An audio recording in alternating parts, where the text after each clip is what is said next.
ఎప్పుడు కూడా తన ప్రజల ద్వారా మహిమగా పరుచుకునే దేవుడు. ఆయన నామము తన ప్రజల ద్వారా అవమానపరుచుకునే దేవుడు కాదంట.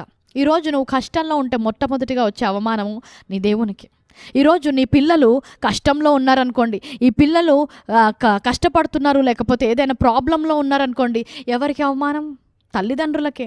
వారు మంచి స్థానంలో ఉన్నారు, మంచి ఉద్యోగం ఉంది, వారికి మంచి జీతం ఉంది, నా కొడుకు అమెరికాలో ఉన్నాడు, నా కొడుకు హైదరాబాద్లో ఉన్నాడు, లక్షల్లో సంపాదిస్తున్నాడంటే ఘనత వస్తుందా, అవమానం వస్తుందా మీకు? మన దేవుని విషయంలో కూడా అంతే.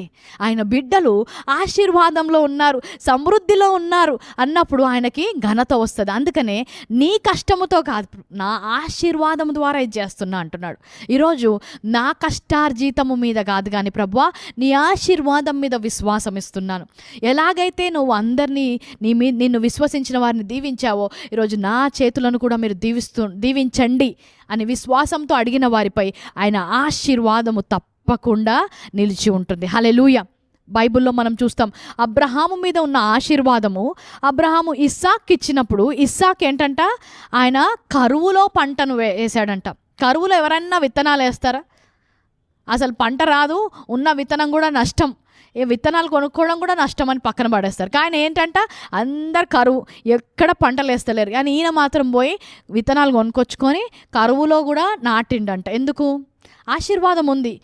నా కష్టంతో కాదు, నేను చేసే పనితో వచ్చే ఫలితం కాదు ఇది. ఆశీర్వాదము కార్యాన్ని సాధకము చేస్తుందంట. అందుకనే కరువులో విత్తినప్పుడు కూడా ఇస్సాక్ ఏమైందంట, 100 పంట వచ్చిందంట. హల్లెలూయా. ఇతరులు ఎక్కడైతే వారి యొక్క కష్టము చేత పంట చూడరో అక్కడ దేవుని యొక్క